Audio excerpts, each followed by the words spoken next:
आकाशवाणी भोपाल से प्रस्तुत हैं प्रादेशिक समाचार।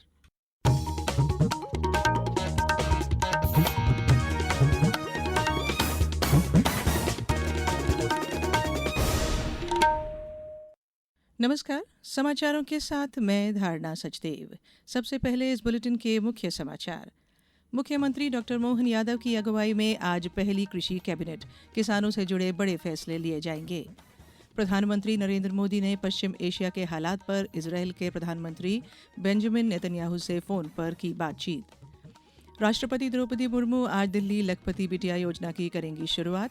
और त्योहारों से पहले मुख्यमंत्री डॉक्टर मोहन यादव ने सुरक्षा व्यवस्था की समीक्षा की, सभी जिलों को सतर्क रहने के दिए निर्देश। अब समाचार विस्तार से। मुख्यमंत्री डॉक्टर मोहन यादव की अगुवाई में आज सरकार पहली बार कृषि कैबिनेट की बैठक करने जा रही है। ये बैठक जनजातीय बहुल बड़वानी जिला के नागलवाड़ी में होगी, जहां किसानों से जुड़े बड़े फैसले लिए जाएंगे।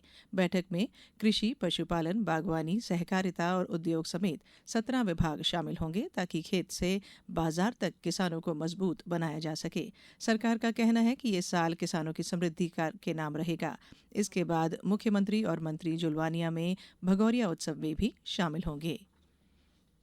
प्रधानमंत्री नरेंद्र मोदी ने कल पश्चिम एशिया के हालात पर इजरायल के प्रधानमंत्री बेंजामिन नेतन्याहू से फोन पर बात की। उन्होंने नागरिकों की सुरक्षा को सबसे पहले प्राथमिकता बताते हुए जल्द संघर्ष खत्म करने की बात कही। इसी मुद्दे पर प्रधानमंत्री ने अपने आवास पर सुरक्षा संबंधी कैबिनेट समिति की बैठक भी की, जिसमें केंद्रीय मंत्री अमित शाह, राजनाथ सिंह, एस जयशंकर और निर्मला सीतारमण मौजूद रहे।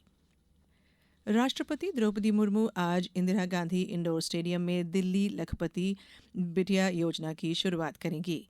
दिल्ली सरकार ने लाडली योजना को नया रूप देकर यह योजना शुरू की है। इसके तहत बेटी के नाम पर अलग अलग किस्तों में कुल 56,000 रुपये जमा किए जाएंगे। 21 साल की उम्र तक ये रकम ब्याज के साथ 1 लाख रुपए से ज्यादा हो सकती है।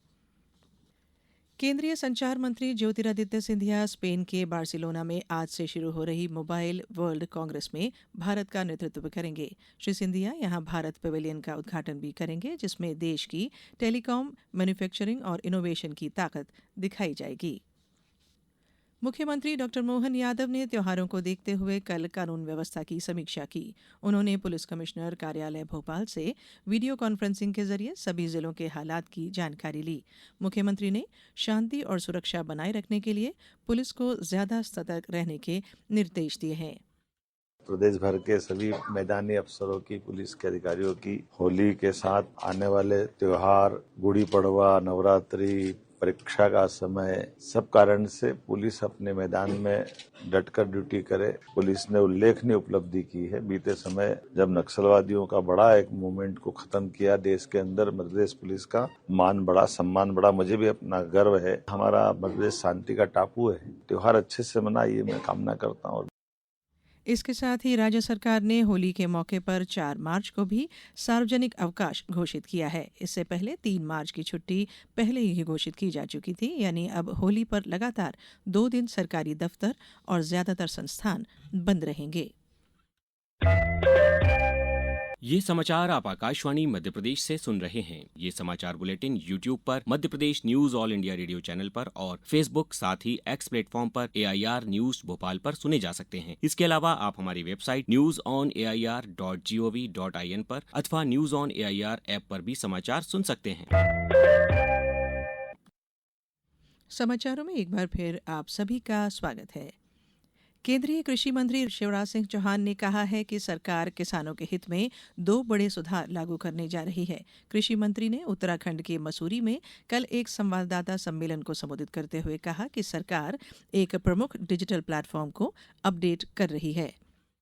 एक सबसे बड़ा काम जो हमने अभी किया उसको और अपडेट कर रहे हैं। एक भारत विस्तार करके AI हमने प्लेटफॉर्म बनाया, जिसमें किसान को एक जगह सारी जानकारी मिल जाए। वो फोन करे और फोन पर ही दूसरी तरफ से आवाज आए और उसको सारी जानकारी, बीज के बारे में, खाद के बारे में, फसल में रोग लग गया तो उसके बारे में, मौसम की जानकारी, योजनाओं की जानकारी, उसको लाभ मिलेगा कि नहीं मिलेगा उसकी जानकारी। तो वो भी एक बड़ा रिफॉर्म होगा।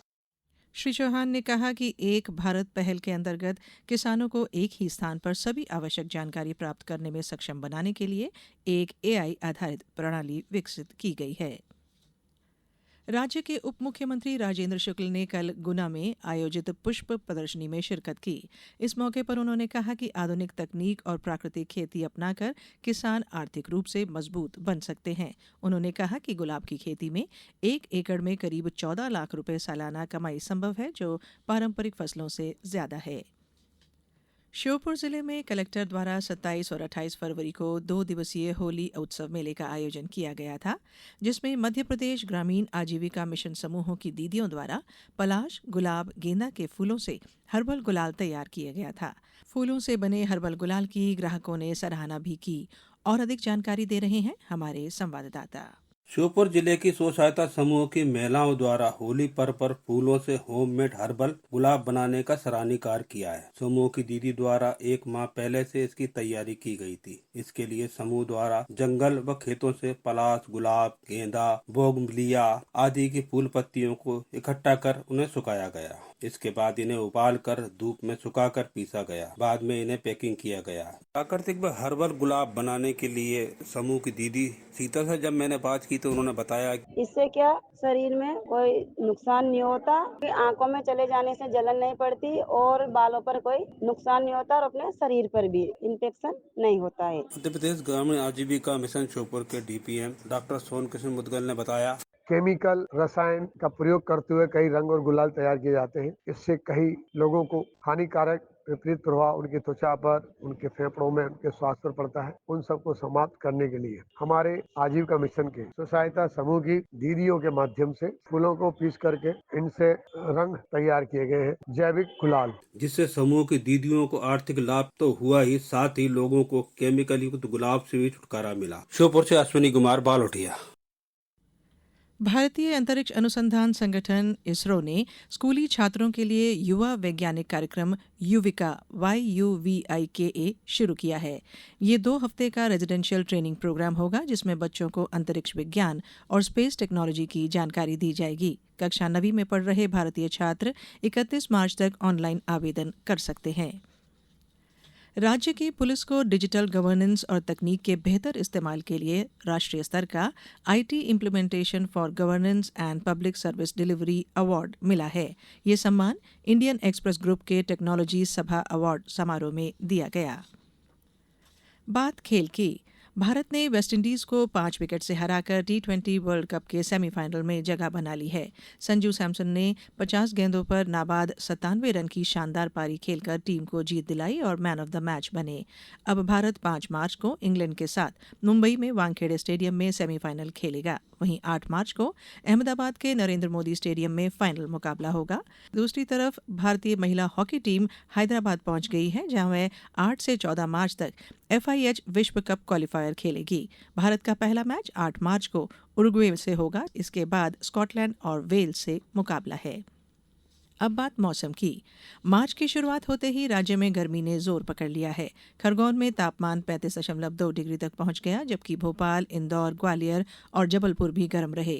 मौसम विभाग के मुताबिक अगले 4 दिनों में दिन का तापमान 2 से 4 डिग्री और बढ़ सकता है। 4 मार्च के आसपास नया सिस्टम बनने से रंगपंचमी के पहले या आसपास कुछ जिलों में बारिश होने की संभावना है।